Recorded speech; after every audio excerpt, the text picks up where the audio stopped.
चलो तो शुरू करते हैं। ठीक है, तो जैसा कि बच्चों आप सभी को यहाँ पे दिख रहा होगा कि आज की क्लास में हम सभी यहाँ पे बिहार मैट्रिक परीक्षा 2027 के लिए हिस्ट्री में, ठीक है, हिस्ट्री में बच्चों हम लोग चैप्टर नंबर 2 में हमें क्या पढ़ना है बताओ। हिस्ट्री में समाजवाद एवं साम्यवाद, ठीक है, समाजवाद एवं साम्यवाद।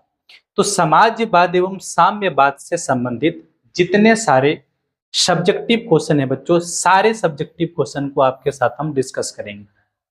ठीक है, अति लघु उत्तरीय प्रश्न हो गया, ठीक है, लघु उत्तरीय प्रश्न हो गया, दीर्घ उत्तरीय प्रश्न हो गया, सारे क्वेश्चन को बच्चों आपके साथ यहाँ पे हम डिस्कस करेंगे। ठीक, चलो तो सबसे पहले बच्चों यहाँ पे हम बात करेंगे अति लघु उत्तरीय प्रश्न। ठीक है, अति लघु उत्तरीय प्रश्न, पहला क्वेश्चन देखो क्या है, पूंजीवाद क्या है। पूंजीवाद क्या है, तो एग्जाम में कैसे लिखेंगे बच्चों बताओ।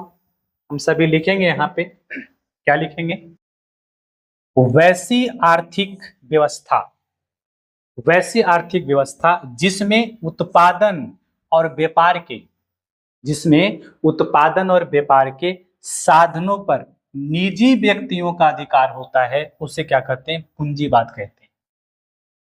क्या कहते हैं, पूंजीवाद कहते हैं। तो क्या लिखेंगे बच्चों बताओ, वैसे आर्थिक व्यवस्था जिसमें उत्पादन और व्यापार के साधनों पर निजी व्यक्तियों का अधिकार होता है, उसे पूंजीवाद कहते हैं। ठीक है, चलो नेक्स्ट देखो, दूसरा क्वेश्चन देखो क्या है, खूनी रविवार क्या है। खूनी रविवार क्या है, तो क्या लिखेंगे बच्चों बताओ। हम सभी लिखेंगे 9 जनवरी 1905 को सेंट पीटर्सबर्ग में रोटी दो के नारे के साथ प्रदर्शन कर रहे निहत्थे लोगों पर जार की सेना ने गोलियां चला दी। जार की सेना ने क्या की बताओ, गोलियां चला दी, जिसमें हजारों लोग मारे गए। इस घटना को हम लोग क्या कहते हैं बच्चों बताओ, खूनी रविवार कहते हैं। ठीक है, चलो नेक्स्ट देखो, तीसरा क्वेश्चन है अक्टूबर क्रांति क्या है बताओ। अक्टूबर क्रांति क्या है, तो क्या लिखेंगे बच्चों बताओ। हम सभी लिखेंगे 1917 ईस्वी में लेनिन के नेतृत्व में बोल्शेविकों ने केरेंस्की सरकार को हटाकर रूस में समाजवादी सरकार स्थापित की। इस घटना को हम लोग क्या कहते हैं, अक्टूबर की क्रांति कहते हैं। ठीक है, अति लघु उत्तरीय प्रश्न है तो हमें शॉर्ट में इसे लिखना होगा। चलो चौथा क्वेश्चन देखो बच्चों यहाँ पे क्या है, सर्वहारा वर्ग किसे कहते हैं। सर्वहारा वर्ग किसे कहते हैं, तो सिंपल डेफिनेशन है बच्चों यहाँ पे आपका, क्या लिखेंगे बच्चों बताओ। लिखेंगे समाज का वह वर्ग, समाज का वह वर्ग जिसमें किसान, मजदूर तथा गरीब लोग शामिल होते हैं, सर्वहारा वर्ग कहलाता है। ठीक है, चलो नेक्स्ट देखो, बताओ क्रांति से पूर्व, क्रांति से पूर्व रूसी किसानों की स्थिति कैसी थी बताओ। क्रांति से पूर्व रूसी किसानों की स्थिति कैसी थी।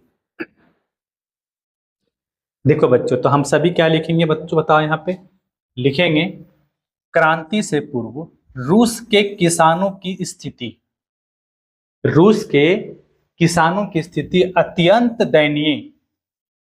दयनीय थी। उनके खेत छोटे छोटे थे, पूंजी का अभाव था तथा वे भारी करों से, मतलब करों के बोझ से दबे हुए थे।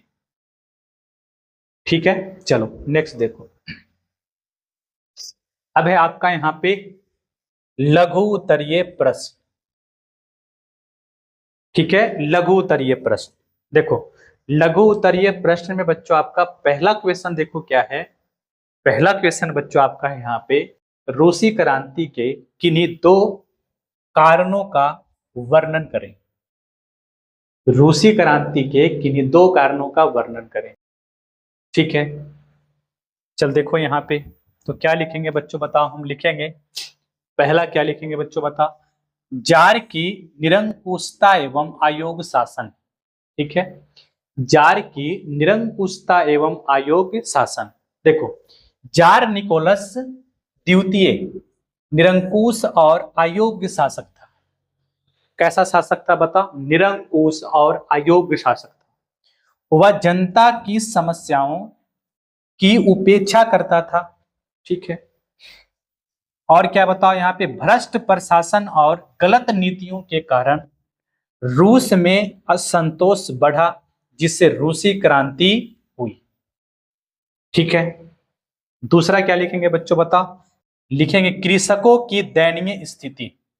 ठीक है, कृषकों की दयनीय स्थिति। देखो, रूस के किसान अत्यंत गरीब और शोषित थे। उनके खेत छोटे थे, पूंजी का अभाव था। ठीक है, तथा वे भारी करों से परेशान थे। उनकी खराब स्थिति ने रूस क्रांति को जन्म दे दिया। ठीक, चलो नेक्स्ट देखो, बताओ रूसीकरण की नीति, रूसीकरण की नीति क्रांति हेतु कहां तक उत्तरदायी थी बताओ। देखो, आंसर में क्या लिखेंगे बच्चों बताओ, जार निकोलस द्वितीय द्वारा, जार निकोलस द्वितीय द्वारा जारी रूसीकरण की नीति से, रूसीकरण के नीति से अल्पसंख्यक जातियां परेशान थी।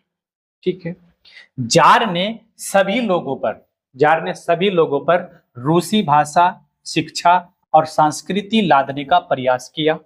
ठीक है, इससे अल्पसंख्यकों में हलचल मच गई। ठीक है, 1863 ईस्वी में इस नीति के विरुद्ध पोलो ने विद्रोह किया, जिसका निर्दयता पूर्वक दमन कर दिया गया। इससे रूसी राज्यतंत्र के प्रति उनका आक्रोश बढ़ गया और क्रांति का रूप ले लिया। ठीक है, इस तरीके से बच्चों हम क्या करेंगे, आंसर लिखेंगे। ठीक है, आप चाहो तो अपने भाषा में भी आंसर दे सकते हो इस क्वेश्चन का। चलो अगला देखो, बताओ साम्यवाद एक नई आर्थिक एवं, साम्यवाद एक नई आर्थिक एवं सामाजिक व्यवस्था थी कैसे। तो क्या लिखेंगे बच्चों बताओ, लिखेंगे यहाँ पे साम्यवाद एक नई आर्थिक एवं सामाजिक व्यवस्था थी, क्योंकि इसमें निजी संपत्ति का विरोध कर उत्पादन के साधनों पर समाज का अधिकार स्थापित किया गया। ठीक है, किसका शासन स्थापित किया गया बताओ यहाँ पे, समाज का। इसका उद्देश्य अमीर गरीब शोषक शोषित का भेद मिटाकर समानता, सहयोग और वर्गहीन समाज की स्थापना करना था, जहां सभी को जरूरत के अनुसार सुविधा मिले। ठीक है, चलो नेक्स्ट देखो, बताओ नई आर्थिक नीति मार्क्सवादी सिद्धांतों के साथ समझौता था कैसे बताओ। नई आर्थिक नीति मार्क्सवादी सिद्धांतों के साथ समझौता था कैसे, क्या लिखेंगे बच्चों बताओ इसका आंसर। देखो, तो हम सभी क्या लिखेंगे यहाँ पे, नई आर्थिक नीति मार्क्सवादी सिद्धांतों के साथ समझौता था, क्योंकि लेनिन ने आर्थिक संकट दूर करने के लिए, आर्थिक संकट दूर करने के लिए निजी निजी व्यापार, छोटे उद्योगों तथा किसानों को अतिरिक्त अनाज बेचने की अनुमति दी। विदेशी पूंजी को भी प्रोत्साहन दिया गया। ये नीतियां मार्क्सवादी के सिद्धांतों के विपरीत थी, इसलिए इसे समझौता कहा गया। ठीक है, चलो नेक्स्ट देखो, बताओ प्रथम विश्व युद्ध में रूस की पराजय क्रांति हेतु मार्ग प्रशस्त किया कैसे बताओ। क्या लिखेंगे बच्चों बताओ, हम सभी लिखेंगे प्रथम विश्व युद्ध में रूस की पराजय से, रूस की पराजय से जनता में भारी असंतोष फैल गया।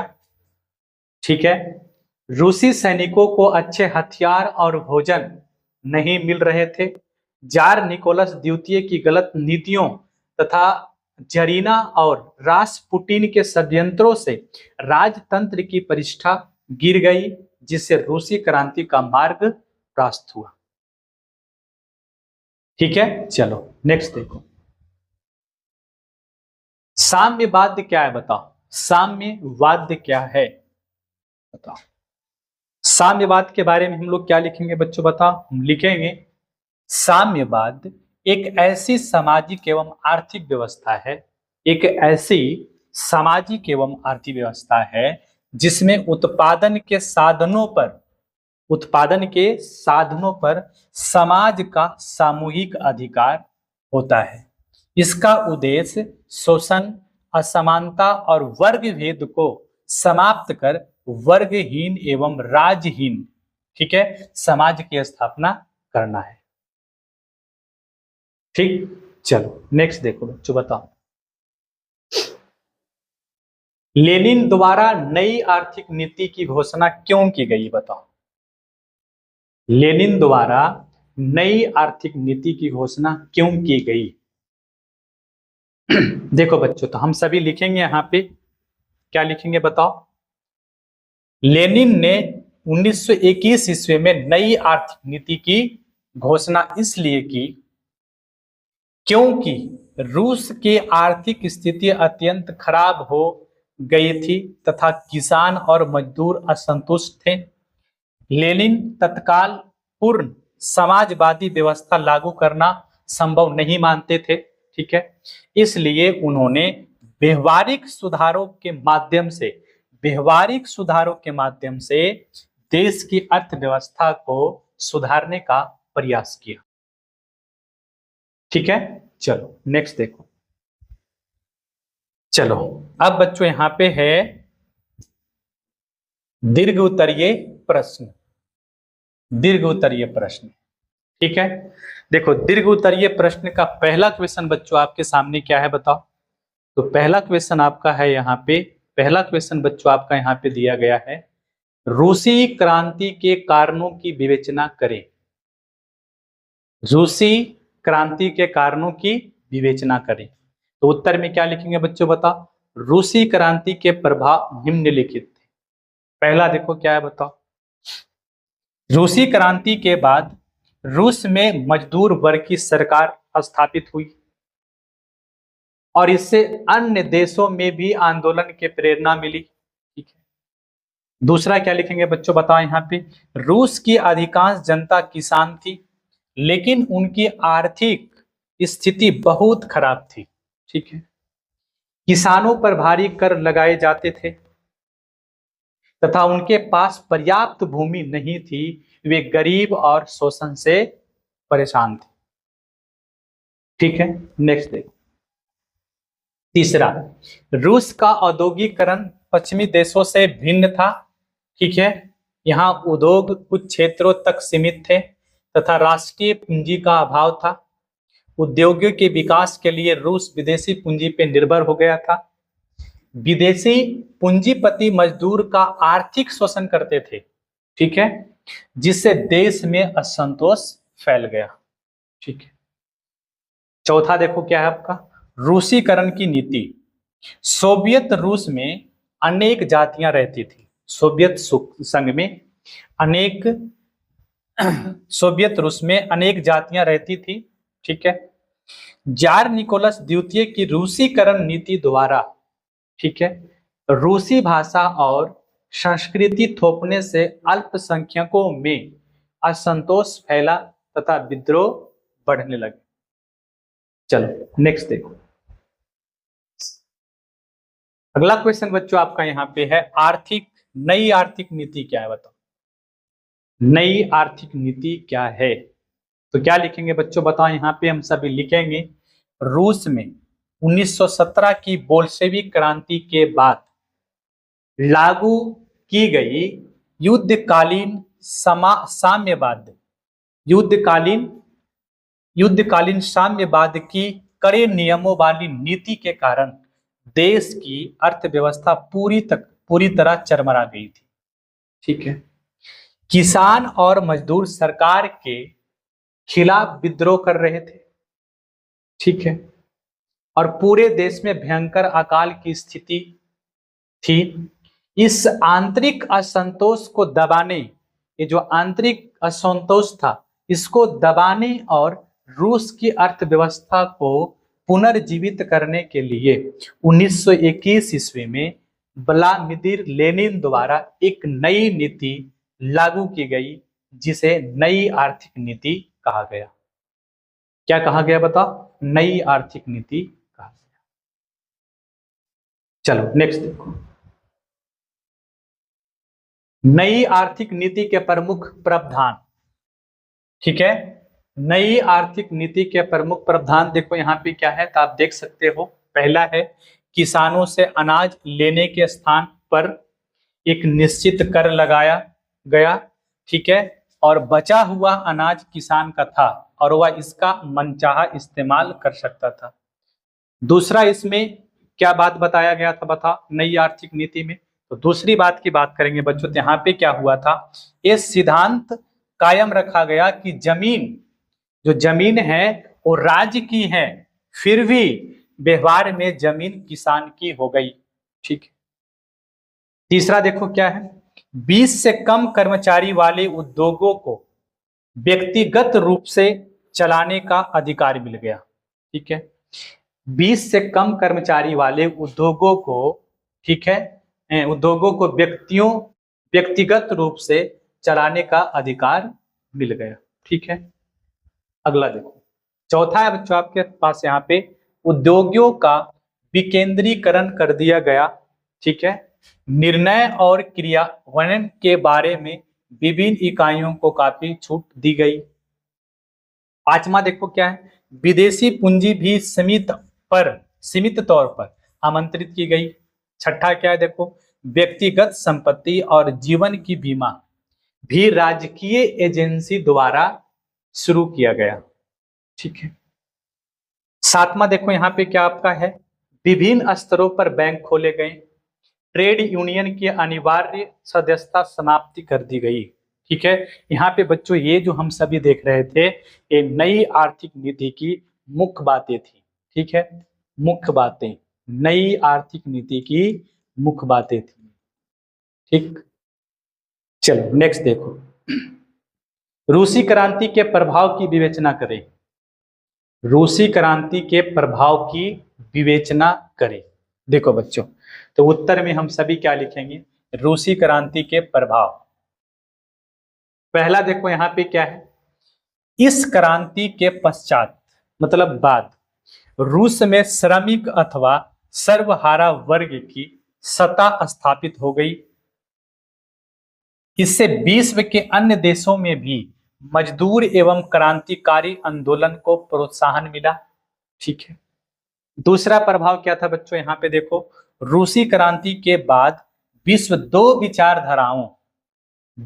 विचारधाराओं साम्यवाद और पूंजीवाद में विभाजित हो गई। इसके कारण यूरोप भी पूर्वी यूरोप और पश्चिमी यूरोप में बट गया। ठीक है, अगला देखो। तीसरा प्रभाव की बात करेंगे बच्चों, यहाँ पे तो क्या लिखा हुआ, द्वितीय विश्व युद्ध के पश्चात पूंजीवाद विश्व तथा सोवियत रूस के बीच शीत युद्ध की शुरुआत हुई और आगामी 4 दशकों तक दोनों खेमों के बीच शस्त्रों की होड़ चलती रही। चौथा देखो क्या है, रूसी क्रांति के बाद एक नई आर्थिक व्यवस्था का विकास हुआ। बाद में पूंजीवादी देशों ने भी इसमें परिवर्तन कर कई तत्वों का अपनाया, जिससे पूंजीवाद के स्वरूप में बदलाव आया। पांचवा देखो क्या है, रूसी क्रांति की सफलता से एशिया और अफ्रीका की उपनिवेशों में स्वतंत्रता आंदोलन को प्रेरणा मिली, क्योंकि सोवियत रूस ने इन राष्ट्रीय आंदोलनों को वैचारिक समर्थन किया। ठीक है, चलो नेक्स्ट देखो। अगला क्वेश्चन देखो आपका क्या है, कार्ल मार्क्स के जीवनी एवं सिद्धांतों का वर्णन करें। कार्ल मार्क्स के जीवनी एवं सिद्धांतों का वर्णन करें। देखो, कार्ल मार्क्स का जन्म 5 मई 1818 ईस्वी को जर्मनी के ट्रियर नगर में हुआ था। ठीक है, 5 मई 1818 ईस्वी को जर्मनी के ट्रियर नगर में हुआ था। उनके पिता हेनरिक मार्क्स प्रसिद्ध वकील थे। ठीक है, मार्क्स ने बोन एवं बर्लिन विश्वविद्यालय में शिक्षा प्राप्त की और हिंगल के विचारों से प्रभावित हुए। ठीक है, 1844 ईस्वी में उनकी मुलाकात फ्रेडरिक एंगल से हुई। दोनों ने मिलकर 1848 ईस्वी में साम्यवादी घोषणा पत्र प्रकाशित किया। ठीक है, मार्क्स ने 1867 ईस्वी में दास कैपिटल, ठीक है, 1867 ईस्वी में दास कैपिटल की रचना की, जिसे समाजवादियों का बाइबल कहा जाता है। समाजवादियों का बाइबल किसे कहा जाता है? Das Kapital. ठीक है, चलो नेक्स्ट देखो, मार्क्स के सिद्धांत। ठीक है, इसका सिद्धांत देखो क्या था, बताओ। द्वैधात्मक भौतिकवाद का सिद्धांत, वर्ग संघर्ष का सिद्धांत, तीसरा है इतिहास की भौतिकवादी व्याख्या, चौथा है मूल्य एवं अतिरिक्त मूल्य का सिद्धांत, मूल्य एवं अतिरिक्त मूल्य का सिद्धांत। पांचवा देखो क्या है, राज्यहीन एवं वर्गहीन समाज की स्थापना। ठीक है, चलो नेक्स्ट देखो, पांचवा क्वेश्चन देखो क्या है, यूटोपियन समाजवादियों के विचारों का वर्णन करें। ठीक है, यूटोपियन समाजवादियों के विचारों का वर्णन करें। क्या लिखेंगे बच्चों, बताएं यहाँ पे। यूटोपियन समाजवादियों में सेंट साइमन प्रमुख थे। सेंट साइमन, उनका मानना था कि समाज और राज्य को इस प्रकार संगठित किया जाए कि लोग मिलजुल कर कार्य करें और शोषण समाप्त हो। उन्होंने प्रत्येक को उसकी क्षमता के अनुसार तथा प्रत्येक को उसके कार्य के अनुसार का सिद्धांत दिया। ठीक है, चार्ल्स फॉरियर आधुनिक औद्योगिक व्यवस्था के विरोधी थे और छोटे श्रमिक समुदायों की स्थापना चाहते थे। ठीक है, लुई वाला की बात करते हैं तो लुई वाला बोलो, यहाँ पे लुई वाला ने राजनीतिक सुधार को आर्थिक सुधार का आधार माना। ठीक है, रॉबर्ट ओवन ने श्रमिक को बेहतर सुविधाएं देकर उनकी स्थिति सुधारने का प्रयास किया।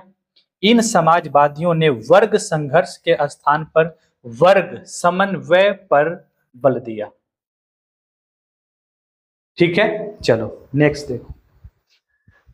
चलो, तो इस प्रकार से बच्चों हमने यहाँ पे क्या किया, ठीक है, समाजवाद एवं साम्यवाद से संबंधित जितने सारे सब्जेक्टिव क्वेश्चन था बच्चों यहाँ पे, ठीक है, सभी को हमने क्या किया बताओ, सभी को बच्चों हमने यहाँ पे क्या किया, डिस्कस किया। ठीक है, ठीक, चलो तो आज के लेक्चर को बच्चों यहीं पे हम क्या करते हैं, लास्ट करते हैं। ठीक।